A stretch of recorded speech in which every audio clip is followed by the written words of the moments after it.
إن الحمد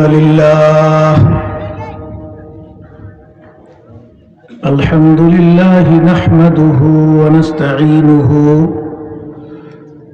ونستغفره ونؤمن به ونتوكل عليه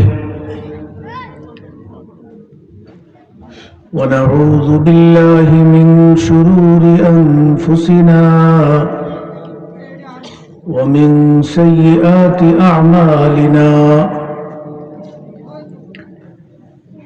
ونشهد أن لا إله إلا الله وحده لا شريك له ونشهد أن سيدنا وسندنا وحبيبنا وطبيبنا ومولانا محمدا عبده ورسوله أما بعد فأعوذ بالله من الشيطان الرجيم بسم الله الرحمن الرحيم وأما من خاف مقام ربه ونهى النفس عن الهوى فإن الجنة هي المأوى صدق الله العلي العظيم وصدق رسوله النبي الكريم ونحن على ذلك لمن الشاهدين والشاكرين والحمد لله رب العالمين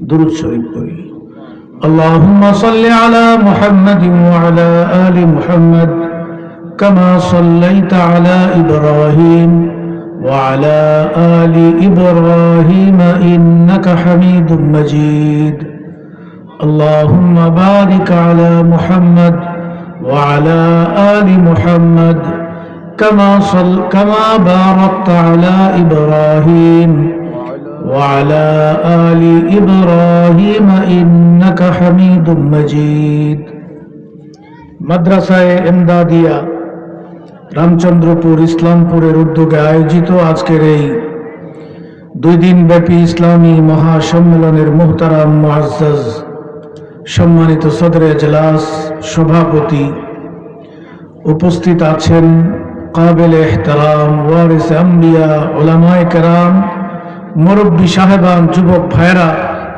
আমার সামনে উপবিষ্ট দিন দরদি ইসলাম দরদি নবী প্রেমিক দেশপ্রেমিক তৌহিদি জনতা পর্দার আড়াল থেকে আমাদেরকে শুনছেন পর্দানিশীন মা এবং বোনেরা আপনারা এই শীতের রাত্রে আজকে খুব কনকনে শীত যারা উপস্থিত হয়েছেন একমাত্র আল্লাহর দ্বীনকে জানার জন্য বোঝার জন্য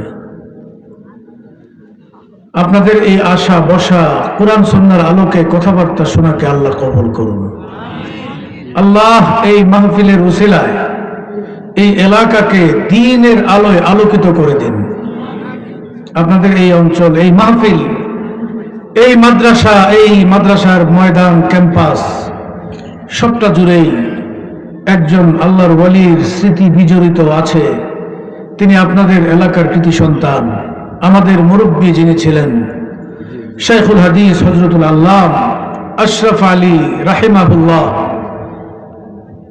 আমরা আসলে এই মাহফিলে আসি হযরতের ফয়েজ এবং বরকত নেওয়ার জন্য বুজুর্গরা দুনিয়া থেকে চলে যান কিন্তু বুজুর্গদের রেখে যাওয়া কিছু স্মৃতি থাকে আপনাদের এই মাহফিল এবং এই মাদ্রাসা হযরত শাইখুল হাদিস আল্লামা আশরাফ আলী রহমতুল্লাহ আলাইহির স্মৃতি বিজড়িত আল্লাহ পাক হযরতের দরজাকে বুলন্দ করুন জান্নাতুল ফিরদাউসের আলা মাকাম দান করুন তার পদাঙ্ক অনুসরণ করে আমাদেরকে চলার তৌফিক দান করুন লম্বা কথা বলবো না আমার পরে আপনাদেরই অত্যন্ত প্রিয় এই অঞ্চলের বড় আলেম হযরত মাওলানা মুফতি শামসুদ্দোহা আশরাফি তিনি আসবেন গুরুত্বপূর্ণ কথা বলবেন আমি আপনাদের সামনে মুখতাসর যে কথাটা বলতে চাই, এই যে ওয়াজ নসিহত কোরআন সুন্নাহর কথা আমরা জীবনভর শুনতেছি, যতদিন হায়াত আছে শুনবো, উলামায়ে কেরামের কাছে ইসলামের সঠিক বার্তাটা জানবো। কিন্তু ওয়াজের মতো একটা শুনলে জিন্দেগির রং রূপ সব পরিবর্তন হয়ে যায়। একটা ওয়াজ, একটা নসিহত, একটা কথা যদি আমি ভালোভাবে ধারণ করতে পারি হৃদয়ে, আমার জিন্দেগি হেদায়েতের জন্য যথেষ্ট। আমি আপনাদের সামনে একটা ঘটনা বলব। আমাদের নবী মুহাম্মদুর রাসূল সাল্লাল্লাহু আলাইহি সাল্লামের পূর্বে লম্বা একটা সময় ছিল, যেই সময়কে বলা হয় বনি ইসরাইলের সময়। বনি ইসরাইলে অসংখ্য অগণিত নবী এসেছেন। ওই যুগে একজন ব্যবসায়ী ছিলেন, ধনাঢ্য ব্যবসায়ী, অনেক সম্পদের মালিক, কোটি কোটি টাকার সম্পদ ছিল তার। বড় লোকদের যাদের সম্পদ আছে কিন্তু তার ভিতরে যদি দ্বীনদারি না থাকে, ইসলামের আলো না থাকে, তাহলে এই সম্পদ তাকে দুনিয়াতে পথভ্রষ্ট করে দেয়। ওই ধনাঢ্য ব্যবসায়ীর একটা শখ, একটা অভ্যাস ছিল। বড় লোকের নানান রকম অভ্যাস থাকে। আমাদের দেশেও বড় লোকদের অনেক অভ্যাস আছে। তারা দেখবেন বিখ্যাত বড় জাতের কুকুর পালে। এক একটা কুকুরের পিছনে তার মাসিক খরচ 2-3 লাখ, 2-3 লক্ষ টাকা কুকুরের পিছনে খরচ করে। তার পাশের বাড়ির প্রতিবেশী না খেয়ে মরে, সেই দিকে তার ভ্রুক্ষেপ নাই। আছে না নাই? আছে। এরকম বড় লোকের অনেক শখ থাকে। ওই ধনাঢ্য বনি ইসরায়েলের ব্যবসায়ী, তার শখ হল সে প্রতি রাতে বিভিন্ন নারীদের সাথে রাত্রি যাপন করা হলো তার শখ। প্রত্যেক রাতে এক একজন নারী তার ঘরে নিয়ে আসতো, তার সাথে মজ ফুর্তি আনন্দ করা হলো তার অভ্যাস। দিনের পর দিন এইভাবে তার চলছে। একদিন তার ঘরে একজন মহিলাকে আনা হলো। মহিলা তার ঘরে আসার পরে সে পাশের রুমে গেল প্রস্তুতি গ্রহণ করার জন্য, সারা রাত আনন্দ ফুর্তি করবে। পাশের রুম থেকে এসে দেখে মহিলা বসে বসে কান্না করছে, কান্দে। এবার ধনাঢ্য ব্যবসায়ী প্রশ্ন করে, ও মহিলা, তুমি কান্না করো কেন? তোমাকে তো আমি জোর করে ঘর থেকে আনি নাই, তোমাকে তো জবরদস্তি করে ঘর থেকে আনে নাই, তোমাকে তো টাকার বিনিময়ে এক রাত্রির জন্য আমি ভাড়া করেছি। কান্না করার কারণ কি? কি কারণে কাঁদতেছ? এবার মহিলা উত্তর দেয়, আমি আসলে বাজারি বেশ্যা নারী না, যে শরীর বিক্রি করে আমি আমার জীবিকা নির্বাহ করি, এমন বেশ্যা নারী আমি না। কিন্তু তোমার লোকজন যখন আমাকে আমার কাছে অফার করলো, আমি এমন একটা বিপদে ছিলাম, আমার কিছু টাকার প্রয়োজন, এই টাকার সমাধান কোনোভাবেই হচ্ছে না। তোমার লোকজন যখন আমার কাছে এসে বলল, এক রাত্রে এই ধনাঢ্য ব্যবসায়ীর সাথে থাকবা, দুনিয়ার কোনো মানুষ টের পাবে না, তুমি তোমার বান্ডিলটা সকালবেলা নিয়ে বাড়িতে আসবা, নিজের প্রয়োজন পুরা করবা। আমি উপায়ান্তর না পেয়ে তোমার ঘরে শুধুমাত্র আমার প্রয়োজনটা পুরা হবে, এই ইচ্ছায় আমি আসতে বাধ্য হয়েছি। আমি এখন কান্না করছি এই কারণে, আজকে তোমার সাথে আমার শরীর আমি খুলবো, দুনিয়ার কোনো মানুষ হয়তো জানবে না, দুনিয়ার কাক পক্ষীও টের পাবে না। কিন্তু আমি কান্না করছি, আমার এই শরীর একজন বেগানা পুরুষের সামনে আমি উলঙ্গ করেছি, উদম করেছি, এই শরীর নিয়ে আমার রবের সামনে আমি কিভাবে দাঁড়াবো? আমার রবের সামনে আমি কিভাবে দাঁড়াবো? এই অনুভূতি যখন আমার হৃদয়ে আসলো, আমি এজন্য কান্না করতেছি। ও আম্মা মান খাফা মাকাম রাব্বিহি ওয়া নাহান নাফসা আনিল হাওয়া ফাইন্নাল জান্নাতা হিয়াল মাওয়া।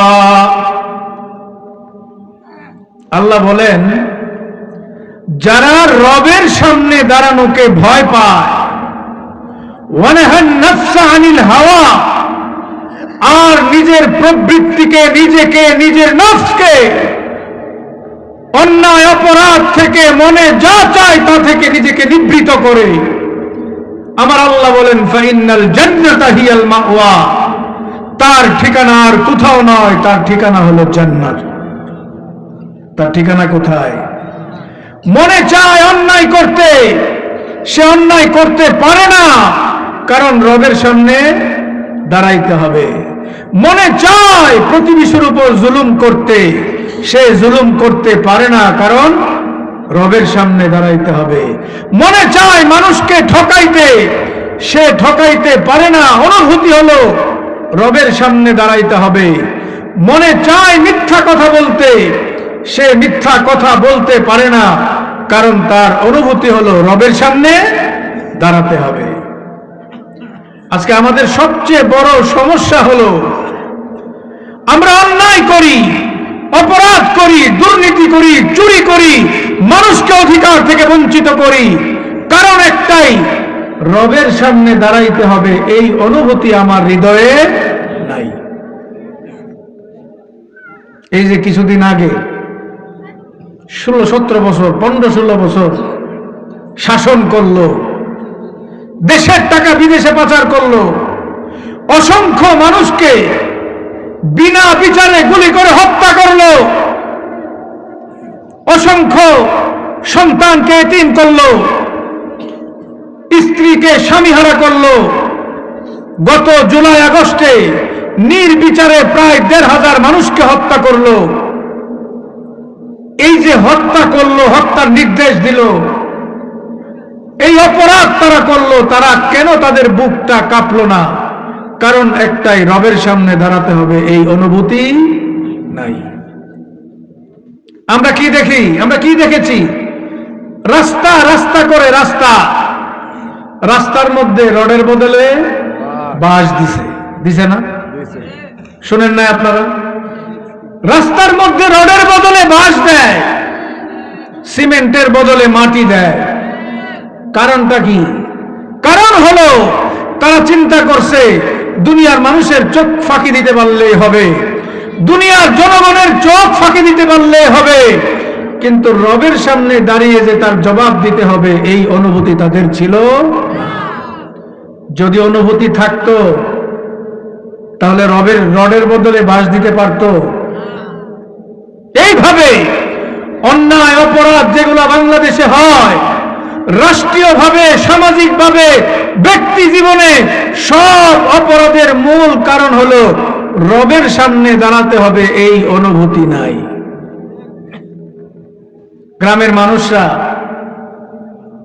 ক্ষেতের আইলদারে আস্তে আস্তে শুরু করে না কেন? নিজের ক্ষেতটারে একটু বাড়ানোর জন্য চিন্তা করে, ওই ক্ষেতলার চোখটা ফাঁকি দিতে পারলেই তো আমার একটু বেড়ে গেল।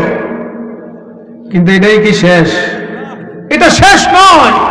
দুনিয়ার মানুষের চোখ ফাঁকি দিতে পারবেন, রব্বুল আলামিনের চক্ষু ফাঁকি দেওয়ার কোন সুযোগ নাই। এজন্য আমার ভাইরা, সাইয়্যিদুনা হযরত ওমর ইবনুল খাত্তাব রাদিয়াল্লাহু আনহু, ইসলামের দ্বিতীয় খলিফা, তিনি অর্ধ জাহানের ছিলেন, খলিফা ছিলেন। অর্ধ জাহান, পুরা পৃথিবীর অর্ধেকেরও বেশি তার সাম্রাজ্য। রাতের বেলা জনগণের কি অবস্থা এটা দেখার জন্য তিনি ছদ্মবেশে বের হয়ে যেতেন। আমার দেশের এমপি মন্ত্রীরা রাত্রের বেলা কারো বাড়িতে ছদ্মবেশে আসার কল্পনা করতে পারি? এমপি মন্ত্রী হওয়ার আগে কত সুন্দর সুন্দর ডায়লগ আপনার ঘরের বারান্দা পর্যন্ত আসে। আপনি যদি ঘরের রান্নাঘরের কোনাঘরের মধ্যে পলায় থাকেন, আপনার ওইখানে গিয়েও আপনার কাছে কদম বুসি করে। যেই এমপি হয়ে যায়, এবার আপনি এমপির বাড়ির গেটের সামনে দিনের পর দিন দাঁড়িয়ে থাকবেন, আপনার তার সাথে সাক্ষাৎ মিলবে না। কথা কি ভুল বললাম? এমপি সাহেব তো দূরের কথা, চেয়ারম্যান মেম্বারই পাওয়া যায় না। কিন্তু সাইয়্যিদুনা হযরত ওমর ইবনুল খাত্তাব অর্ধেক পৃথিবীর খলিফা, রাত্রিবেলা বেরিয়ে যেতেন জনগণ রাষ্ট্র সম্পর্কে, খলিফা সম্পর্কে কি বলে জানার জন্যে। তিনি একদিন একটা ঘরের দরজার সামনে দাঁড়াইলেন। রাত, ঘুমানোর আগে পরিবারের সবাই একসাথে থাকে, সুখ দুঃখের আলাপ আলোচনা, পারিবারিক সমস্যা, এগুলো তো রাতের বেলায় হয়। তিনি শুনতেছেন একটা ঘরের মধ্যে মা আর মেয়ে কথা বলে। মা তার মেয়েকে বলতেছে, ও মেয়ে, মাত্র ছাগল থেকে আমি দুধটা দুহায় আনছি, এই দুধের মধ্যে তুমি পানি দিয়ে দাও।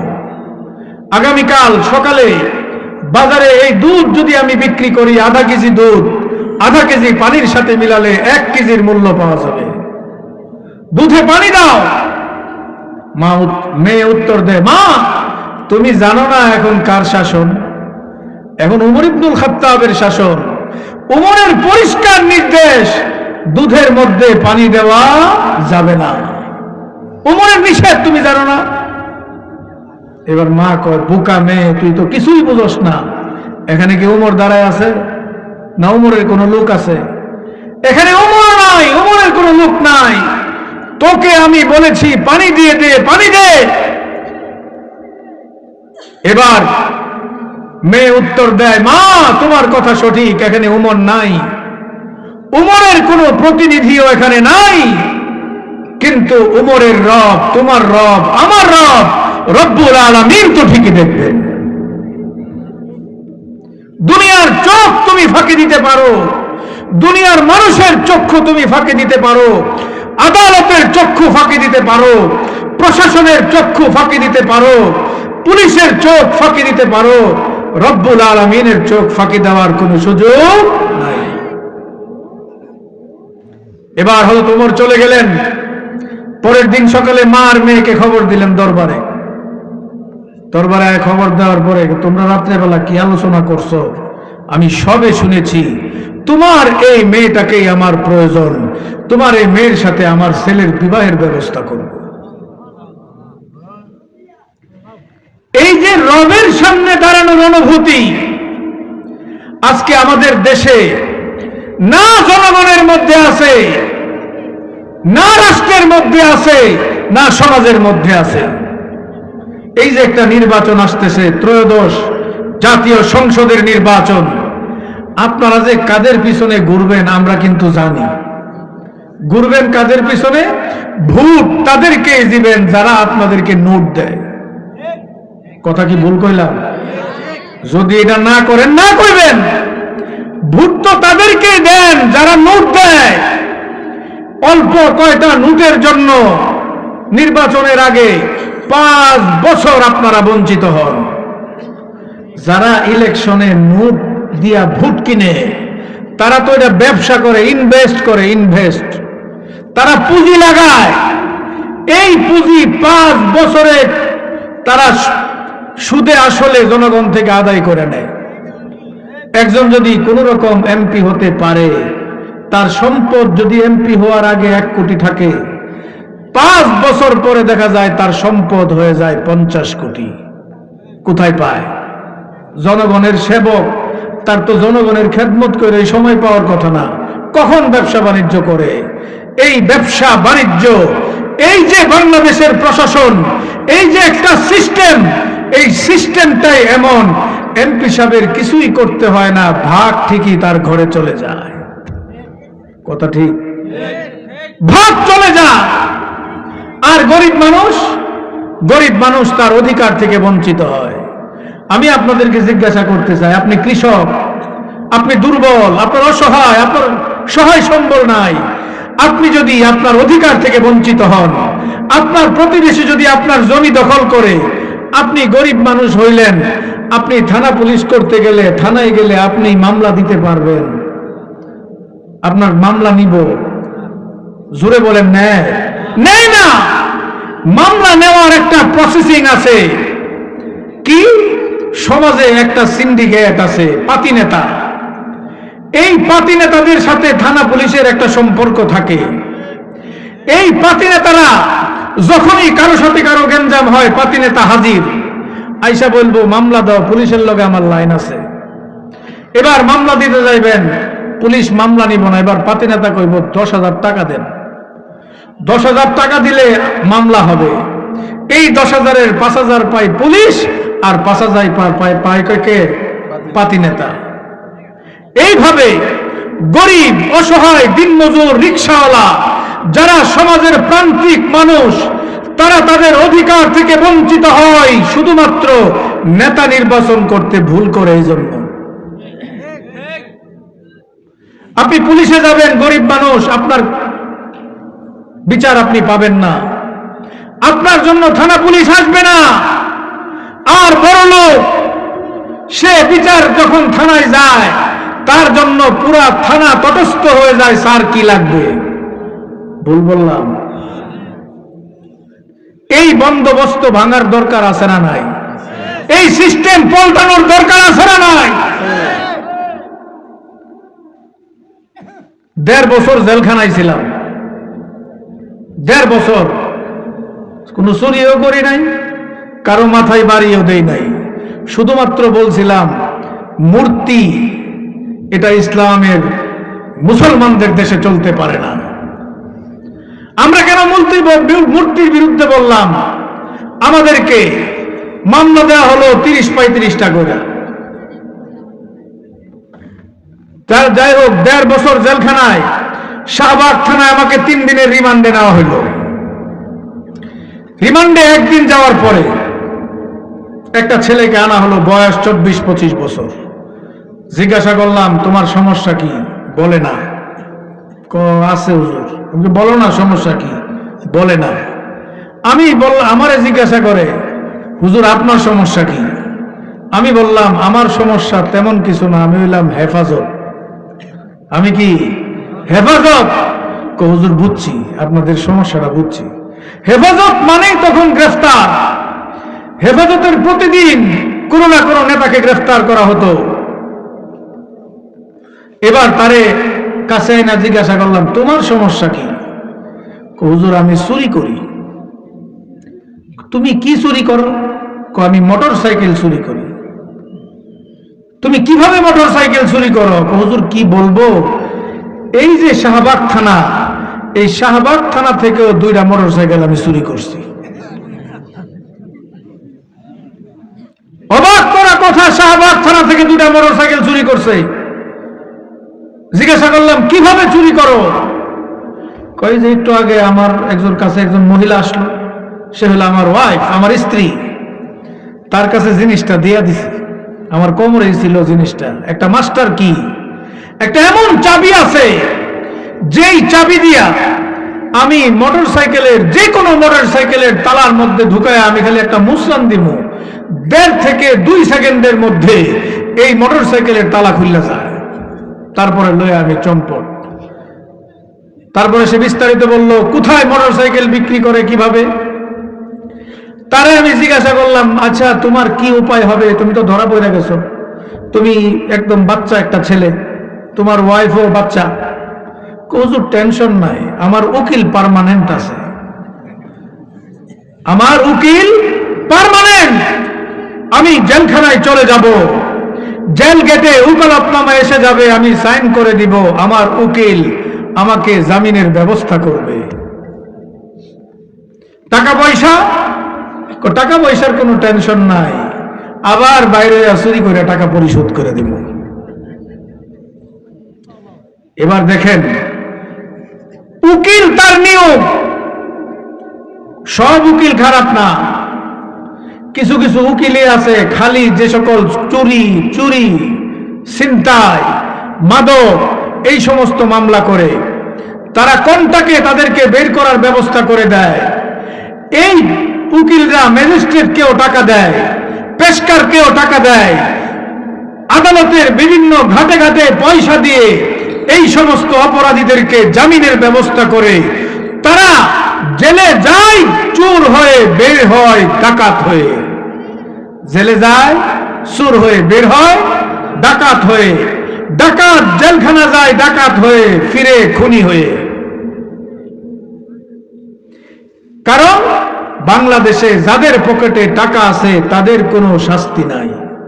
এজন্য খুনি দম্ভ ভরে বলে, বেটা আমার টাকার অভাব আছে, তোরে খুন করে ফেলামু, আমার কিছুই হবে না। শুনেন না এসব কথা? কারণ জানে টাকা হইলে এই দেশে কোনো বিচার নাই। এই বন্দোবস্ত ভাঙার দরকার আছে না নাই? জোরে বলেন আছে না নাই? জেলখানায় থাকাতে অনেক কিছু দেখছি, এমনও আসামি দেখছি রাস্তা থেকে সন্দেহভাজন ধরে নিয়ে গেছে, একটা মামলায় তারে ঢুকায় দিছে, তার স্বজন নাই, পয়সা নাই, 3 বছর জেল খাটতেছে, তার জামিনের কোনো খবর নাই। আমরা নিজেরা জেল থেকে বের হয়ে এই ধরনের অনেক নিরপরাধ মানুষকে জামিনের ব্যবস্থা করছি মাত্র 5,000-6,000 টাকা খরচ করে। তাদের স্বজন নাই, যাদের স্বজন নাই, টাকা নাই, তাদের এদেশে কোনো ন্যায় বিচার নাই। এই বন্দোবস্ত কি থাকা দরকার না ভাঙা দরকার? এই সিন্ডিকেট ভাঙা দরকার। কোন জায়গায় বলবো?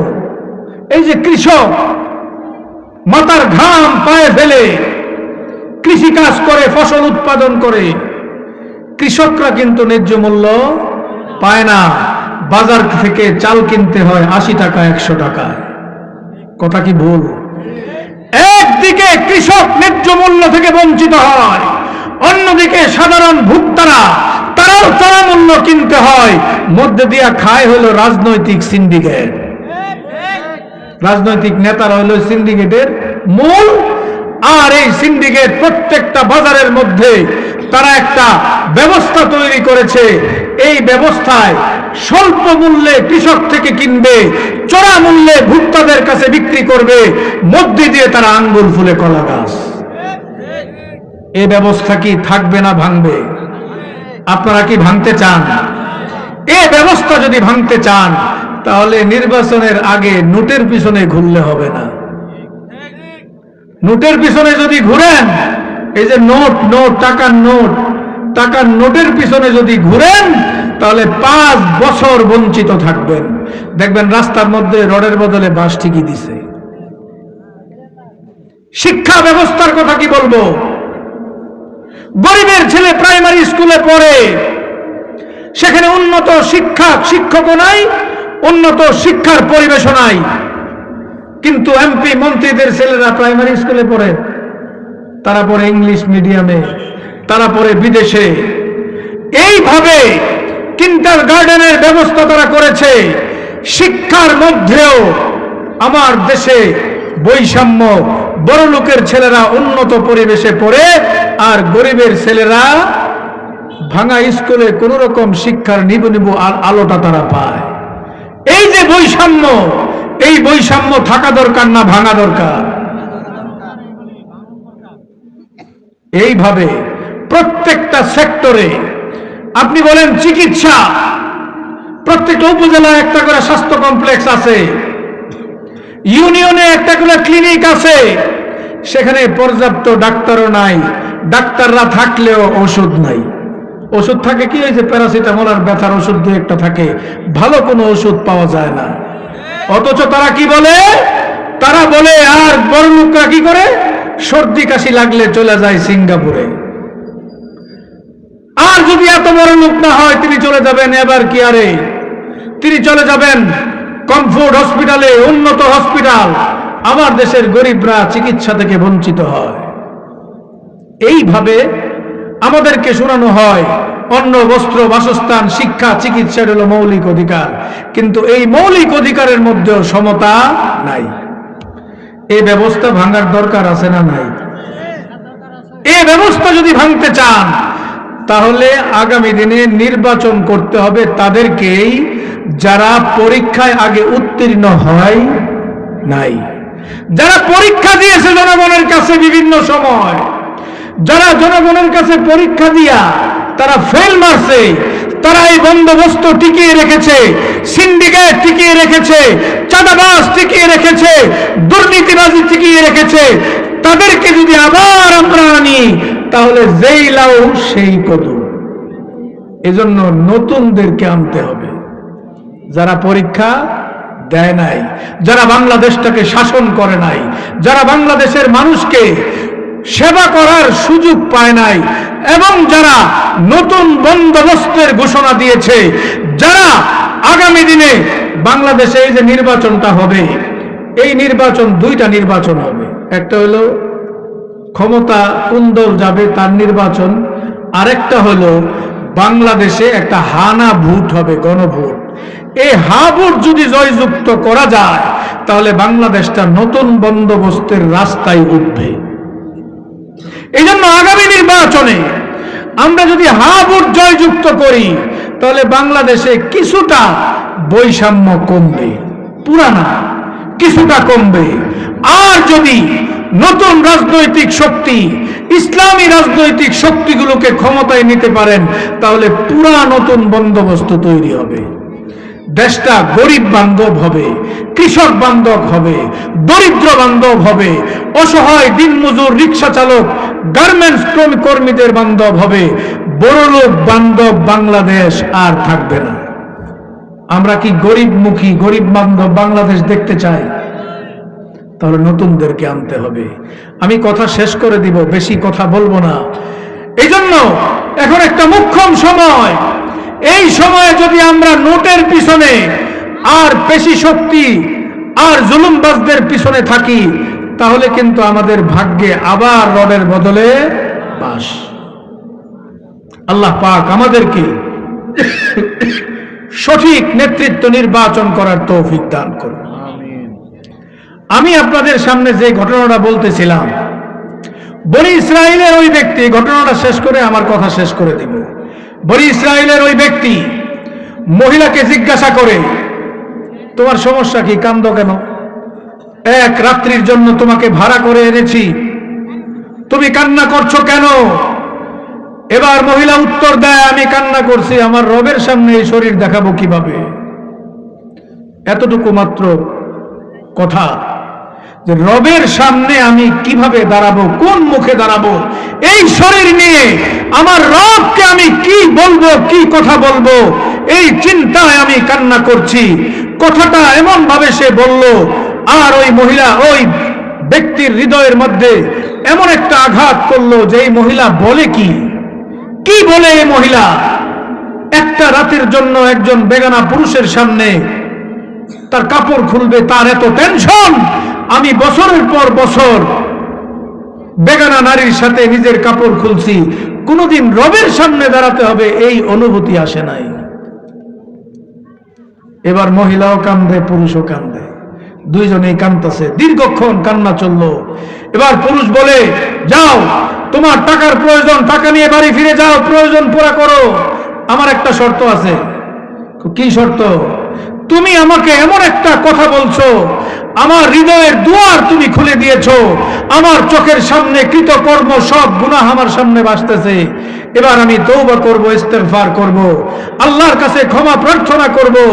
আমার বিশ্বাস তোমার মতো সতী, সালেহা, নেককার নারী আমার তওবার সাথে যদি তুমি আমিন আমিন বলো, আমার ক্ষমা প্রার্থনার সাথে তুমি যদি আমিন বলো, আমি বিশ্বাস করি আমার রব আমার তওবা কবুল করবেন এবং আমাকে গুনাহ মুক্ত করে দিবেন। এবার ওই ব্যক্তি তওবা শুরু করলো, কান্নাকাটি শুরু করলো, চোখের জলে বুক ভাসালো, আর মহিলা আমিন আমিন বলল। এইভাবে দীর্ঘক্ষণ তওবা ইস্তেগফার করার পরে মহিলা চলে গেল, ওই পুরুষও থাকলো। ঘটনা এখানেই শেষ নয়। কি ঘটলো? ওই রাতেই ওই ব্যক্তি, ধনাঢ্য ব্যক্তির ইন্তেকাল হয়ে গেল, সে মারা গেল। বনি ইসরাইলের ওই যুগে কখনো কখনো কোনো মানুষ মারা গেলে সে জান্নাতে গেছে না জাহান্নামে গেছে এই কথাটা দরজার মধ্যে লেখা উঠতো। পরের দিন সকালে তার ঘরের দরজার মধ্যে স্বর্ণের কালিতে লেখা কদ মাতা মুমিন ওয়া দাখালাল জান্নাহ, যে একজন মুমিন মারা গেছে এবং সে জান্নাতে প্রবেশ করেছে। ওয়াজ কিন্তু লম্বা করে নাই, কথা কিন্তু লম্বা না, সামান্য একটা কথা, যে রবের সামনে দাঁড়াবো কোন মুখে, এই চিন্তায় আমি কাঁদতেছি। এতটুক কথায় তার জিন্দেগির রং পরিবর্তন হয়ে গেছে, রূপ পরিবর্তন হয়ে গেছে। তওবা করে আল্লাহর কাছে তওবা করে সে জাহান্নামের পথ থেকে জান্নাতের পথের যাত্রী হয়ে গেছে। এজন্য আমার ভাইয়েরা, আমরা উলামায়ে কেরাম দিনদার আলেম উলামাদের কাছ থেকে দ্বীনের কথা শুনবো, ইসলামের কথা শুনবো, কোরআন সুন্নাহর কথা শুনবো। কথা যদি হৃদয়ে ধারণ করতে পারি, আমার গন্তব্য হয়ে যাবে জান্নাত। আলেম উলামাদের সাথে যদি থাকতে পারি, ইসলাম পন্থীদের সাথে যদি থাকতে পারি, দুনিয়াতেও আমার কল্যাণময় জীবন হবে, আখিরাতেও আমি জান্নাতের যাত্রী হব। এজন্য আলেম উলামাদের সাথে থাকতে রাজি আছেন তো? আলেম উলামাদের কথা শুনতে রাজি আছেন তো? কারা কারা রাজি আছেন? আল্লাহ আমাদেরকে তৌফিক দান করুন।